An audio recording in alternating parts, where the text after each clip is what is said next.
It's your girl Okwe, and welcome to the All Shows Nigerian channel, where I review Nollywood movies, series, and reality TV shows.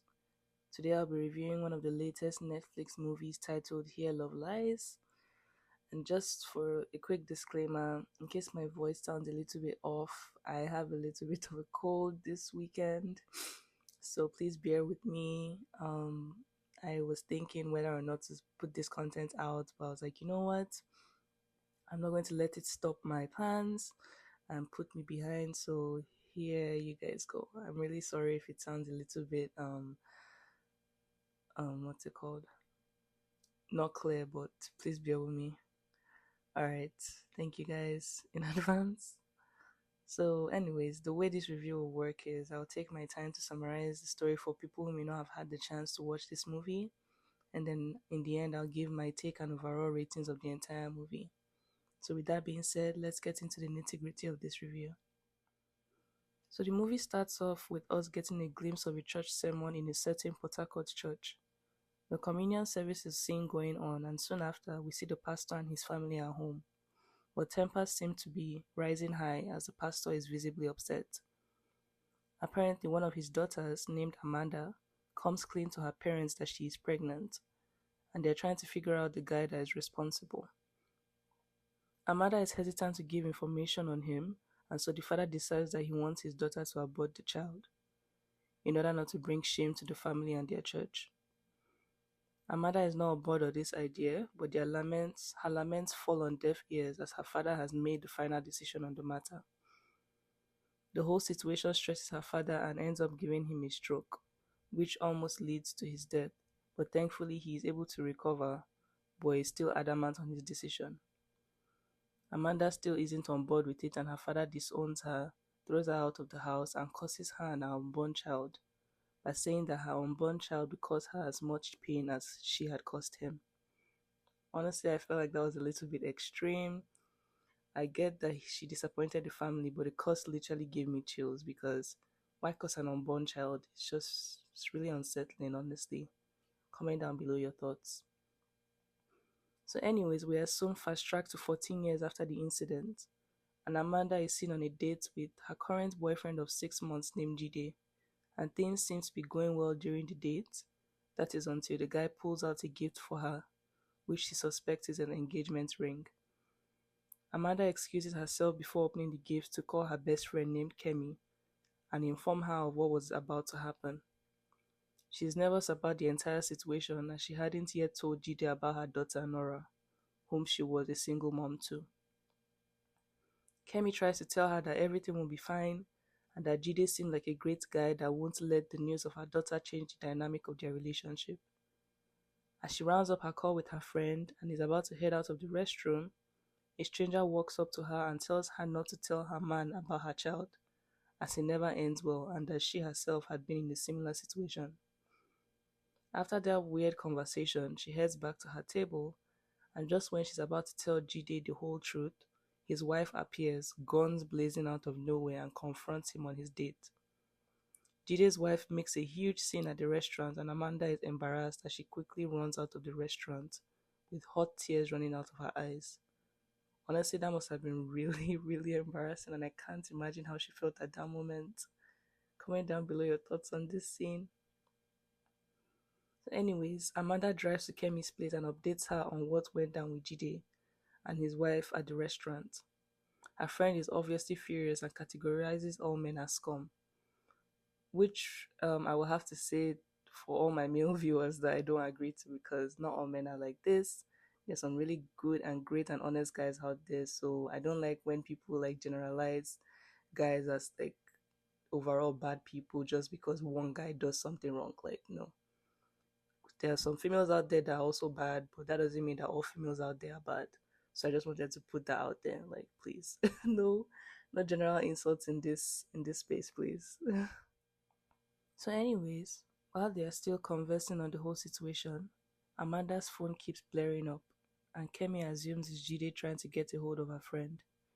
She picks up the phone and soon realizes that it's another one of Amanda's admirers named Michael that she had never heard of. Amanda explains that it was a white man who lived abroad and was a fan of her blog and had been trying to reach out to her for some time now, but she had never really paid him much interest. Kemi, in the process of their conversation, gets a call from her boyfriend named Biola, and it seems like they have plans for the night. See, this is why you don't trust people when they say nonsense. See the person that was calling all men to come a few minutes ago. Chai, this is my gender, Sha. Anyways, Amanda gives her friend the go ahead to leave and tells her that she'll be fine for the rest of the night. Okay, for clarity's sake, I think Amanda and Kemi live together with her daughter Nora. Amanda, Nora, and Kemi live together. Just for context, I feel like I messed her up in the beginning by saying she was in Kemi's house, but I think they all live together. Just wanted to put that out there. But anyways, the night goes on and Amanda tries to drink away her sorrows. At some point during the night, she finally responds to Michael's texts and follows him back on his socials. The two text back and forth for the rest of the night, and his charismatic and charming personality is able to woo her and cheer her up for the rest of the night. In the next scene, we see Amanda going out about her day in her office while constantly chatting with Michael. Her friend Kemi notices how quick her friend is falling for this mystery man, even though Amanda is adamant that they're just getting to know each other. Weeks and months go by, and soon Amanda is preparing for a business trip she has in the States.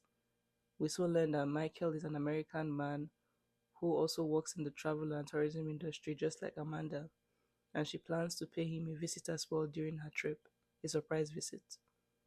Nora is a bit salty that her mother always has to go on trips, but Amanda is able to soothe her for a bit on the whole matter, although it's not completely resolved. They still have their issues. Nora soon finds out about Michael and her mom's budding romance online and soon starts teasing her mom about it. So far, the Michael guy seemed okay. My thought process at the point was that I just hope he's not an online catfisher or something because he's giving catfishing vibes. But yeah, comment down below your thoughts. So anyways, during their conversation, they get a knock at the door and we soon find out that it's Amanda's younger sister from her childhood named Muna. Amanda makes it clear that she doesn't want to hear anything from her sister or even want any type of relationship with that side of the family, as she had closed the door on them after all the incidents prior 14 years ago about her pregnancy. We then find out that prior to Amanda's success, she went through a lot of difficult phases within the past 14 years with her daughter before getting on her feet financially. Can I just say shout out to all the single moms out there? You guys are the real superheroes in this world, honestly. Because from what I've heard, raising just one child takes a village. So I'm sending much love to all the strong queens out there. So anyways, Amanda is obviously distraught after her sister randomly showed up and soon finds out that her sister only came to give her a wedding invite and feels like she came to rub it in her face in a subtle manner that she was getting married. Kemi ends up comforting her friend for the rest of the day. So later that night, Amanda leaves for her flight to the US.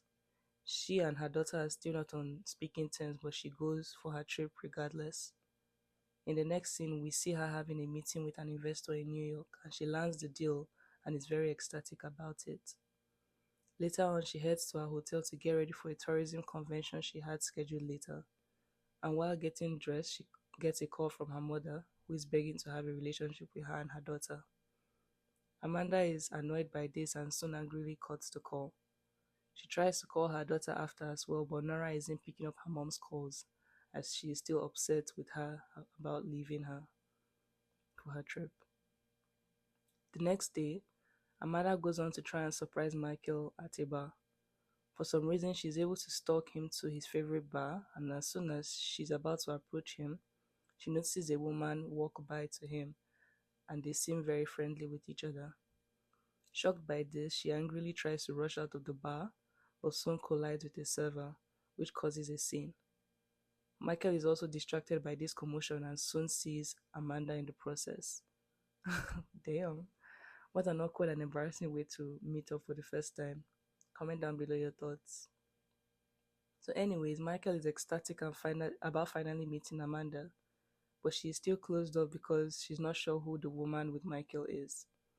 Michael notices this and soon introduces the lady as Natasha, who is a cousin of his, and with that, Amanda lets out a sigh of relief and lowers her guard. Natasha and Amanda soon exchange pleasantries, and as Natasha soon leaves the two lovebirds to eat, catch up, and chit chat. They discuss about why she's in New York, and he offers to show her around the city once she's done with the work side of things during her stay. It's soon time to pay the bill for the food, and Michael offers to split the bill, but this takes Amanda by surprise.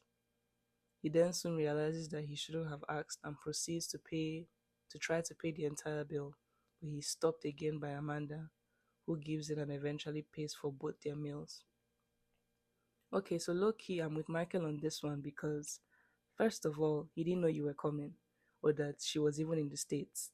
And secondly, you're the one that tried to surprise him there, not the other way around. How is she so sure that he carries food money for like two people every time he goes to a cafe or a bar? It's like they both came there. It's not like they both came there planning to meet each other or something like that. They didn't even come together. So yeah, I don't get why she had a minor change in her demeanor just because he asked to split the bill. It's not like he said she should pay the entire thing or something like that. But I guess that's just me. Comment down below your thoughts. So, anyways, they leave the bar together, and it's slightly awkward from then on.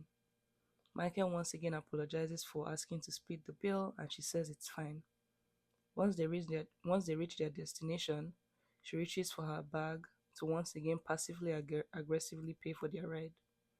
Michael attempts to make peace again, but she's still very dismissive of him and gets off still pissed off. Michael apologizes once again and confesses that his nerves got the best of him.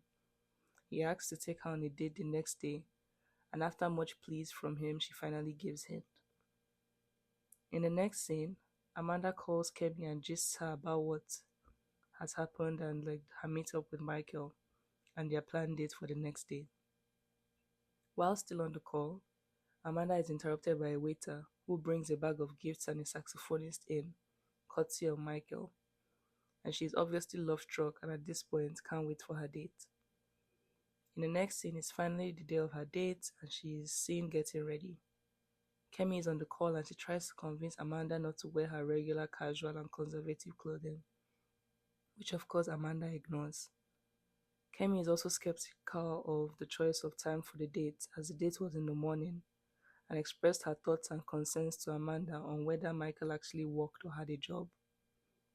Amanda informs her that Michael had told her prior that he had taken a week off from work, and that was why he had some free time on his hands.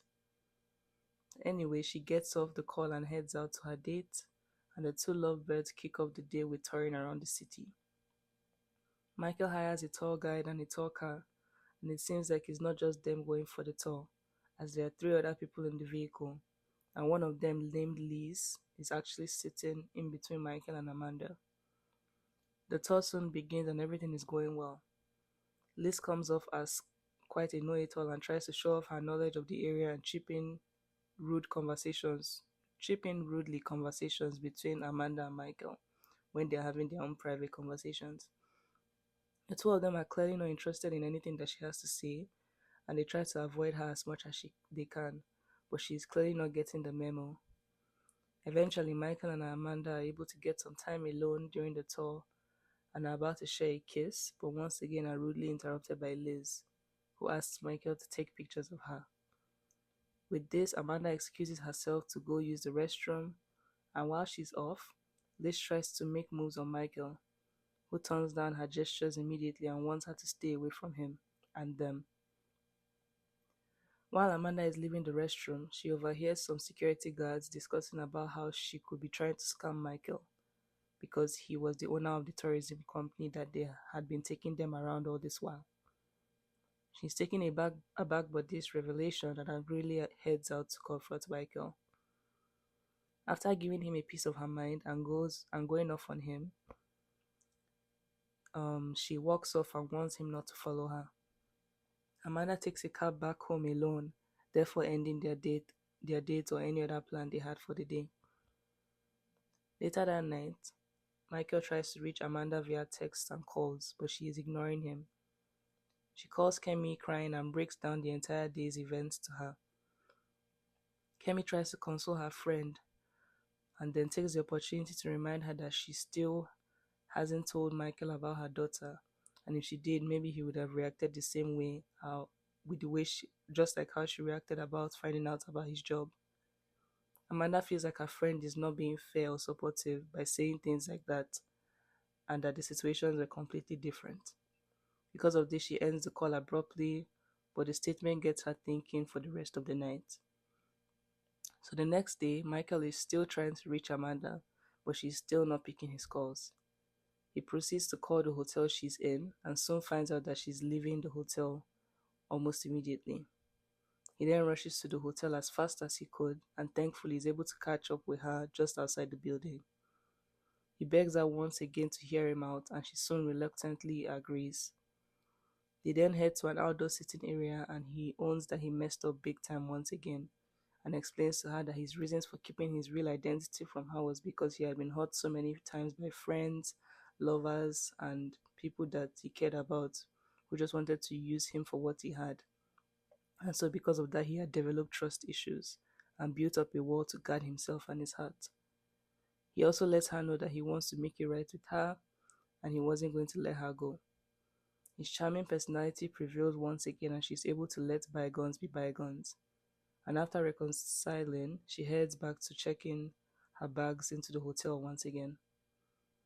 Later that day, they go to a Nigerian restaurant and are just vibing as usual. Michael soon gets a call in between their conversation and excusing himself for a bit. He rejoins soon after and they both settle down to eat some jollof rice and suya.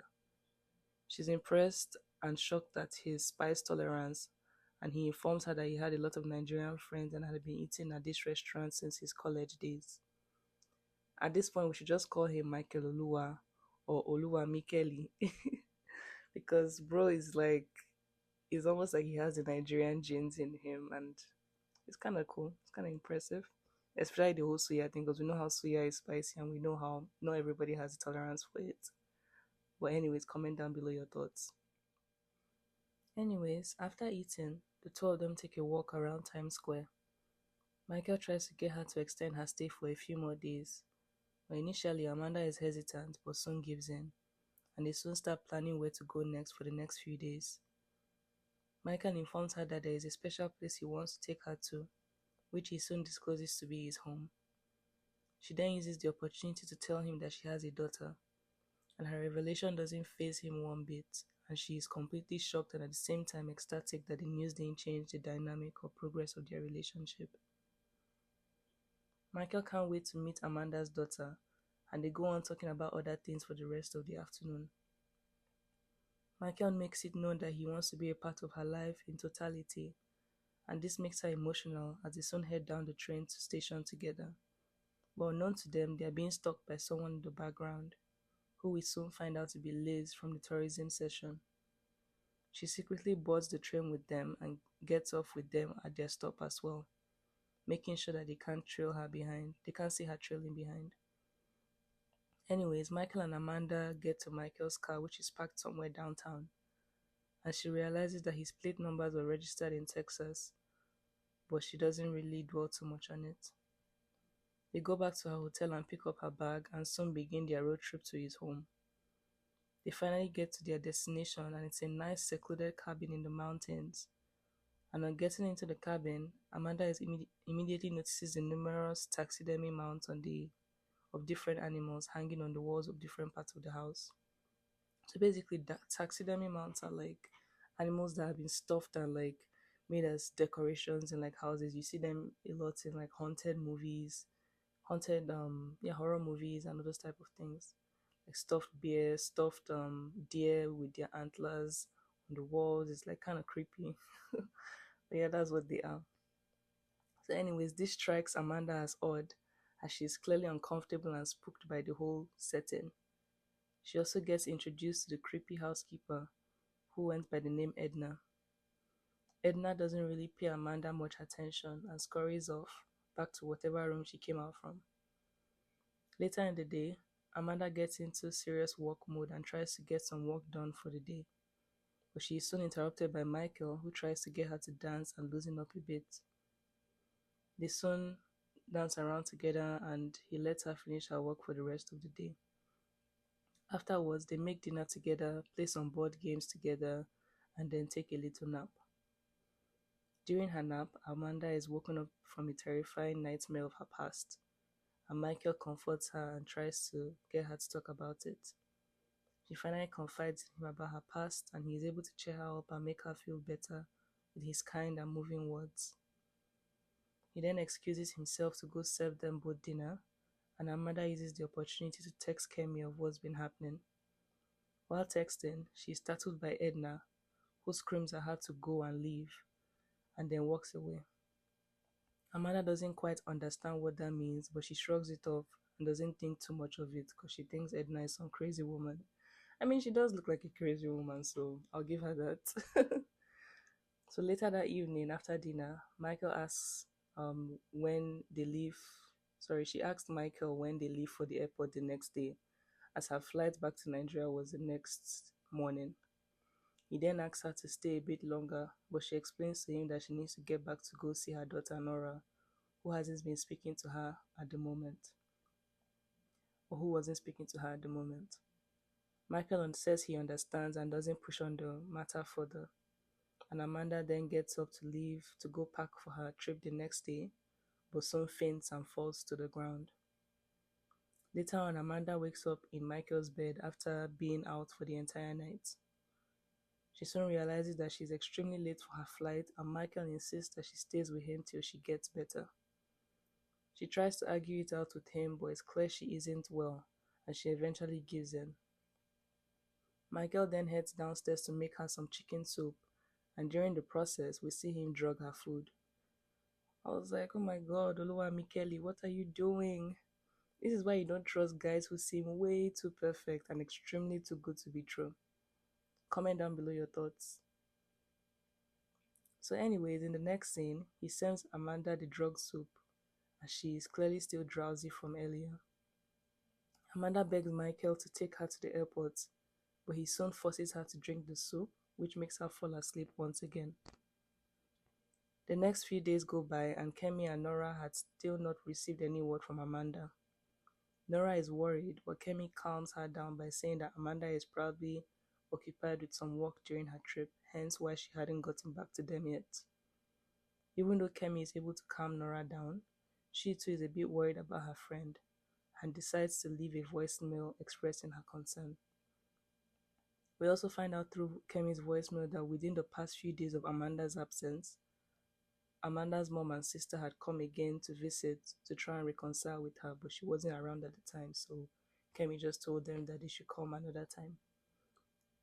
So anyways, in the next scene, we see Michael attempting to feed Amanda his special drugged soup again, but this time she's requesting that he takes her back to her daughter.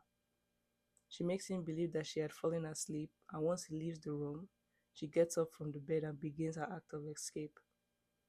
Just when she's about to get to the stairs, she sees Edna below and quietly asks if she knows where her phone is. Unknown to her, Liz is standing behind her, and as she turns her back, the shock of being startled by Liz makes her faint once more. In the next scene, she's woken up by Michael, and she tries to tell him that she had seen Liz, but he laughs it off and tells her that she is hallucinating. She asks that he confirm from Edna, and when he does, Edna lies and makes it clear that she had no idea what Amanda was talking about.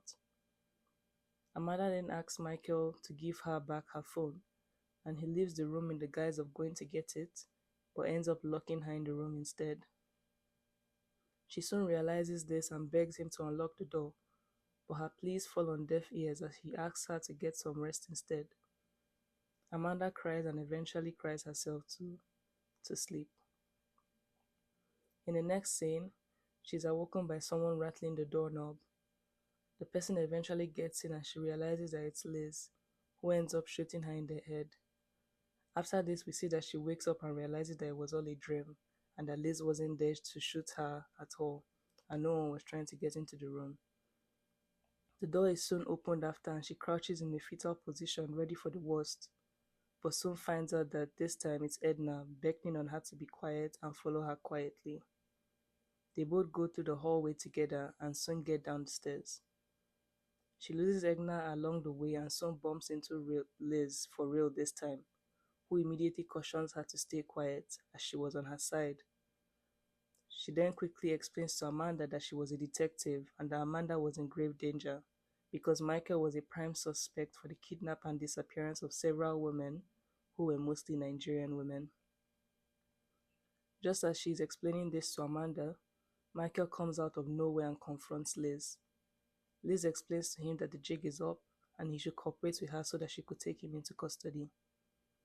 Michael soon tries to flee the scene, and just when Liz is going around looking for him, she discovers the news articles on all the missing Nigerian women in one of his rooms. And obviously distracted by her discovery, Michael is able to attack her from behind.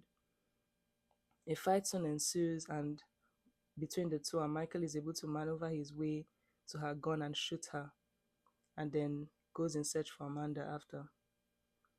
On the other hand, Amanda finds Liz's body and also her passport and phone.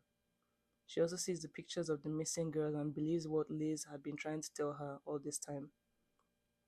Eventually, she runs into Edna again, and just when the both of them are about to leave the house, Michael stops them once again. Amanda is able to find a way to leave the house, and just when Michael is about to follow her, Edna injects him with a sedative, which in retaliation makes him shoot at her. Michael still attempts to run after Amanda, and the goose chase continues into the woods. Michael continues to chase after her and soon catches up to her. He threatens to kill her if she runs away again, and just when he's about to take her back, Liz attacks him from behind and soon another fight ensues, which ultimately leads to the death of Liz. Michael goes back into the house in search of Amanda and finds her hiding in a closet. He grabs her and pins her down in an attempt to choke her to death. But thankfully, whatever Edna injected into him is beginning to have effect, as Michael begins to feel dizzy and ultimately slumps and falls to the ground. Amanda eventually calls the police and they arrive at the scene a few minutes later. In the next scene, a detective is seen talking to Amanda and informing her that Michael had been linked to the disappearance of over 15 women who were mostly Nigerian, and that some of their bodies had been discovered in the woods nearby his house. She also finds out that he had never had a touring company and that the construction workers that she had heard gossiping about him earlier were all part of his scheme and his sinister plan. And the cabin that he lured her to belonged to the first victim that he had.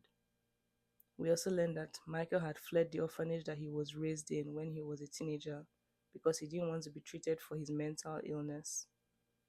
The investigator goes on to ask if she had seen any other woman with Michael during the time that she was with him in the US, and she soon informs them of his supposed cousin named Natasha that she had met the first day that she tried to surprise him. They soon inform her that Natasha was never a relative of his, or rather was one of the former orphanage mates of his that he had recently connected with, and that Natasha had thought that he had been in therapy all this while. During the course of their conversation, she's interrupted by a call from Kemi, and she asks to speak to her daughter, and the feeling is obviously mutual as both her and her daughter reconcile over the phone, and she assures Nora this time that she'll be coming home soon.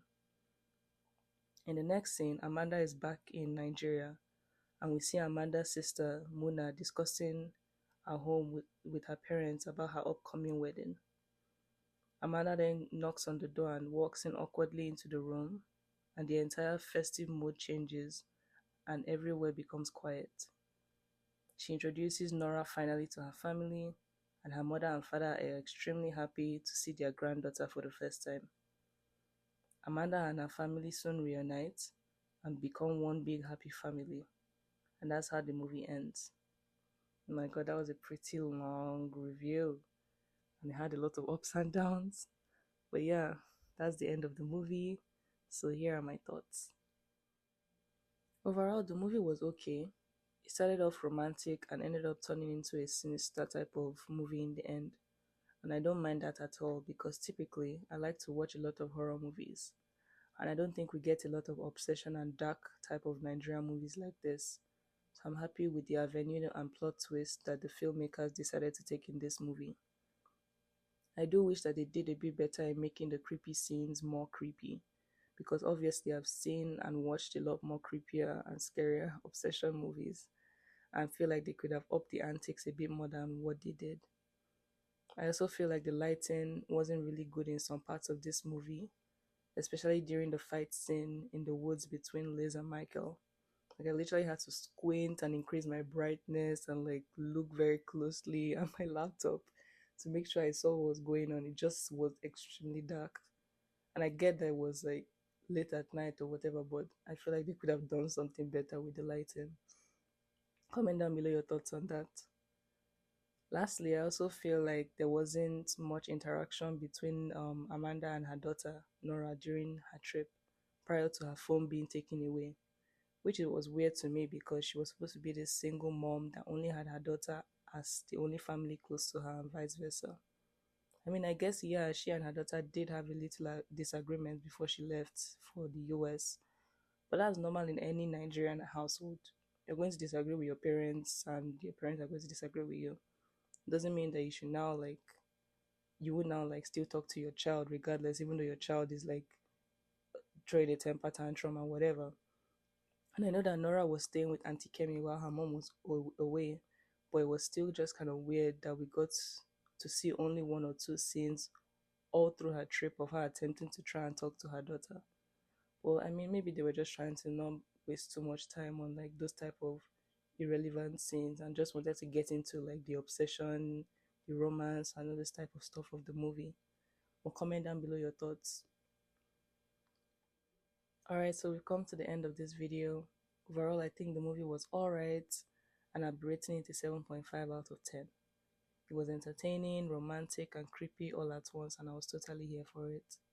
Comment down below your thoughts overall for this movie and this summary review.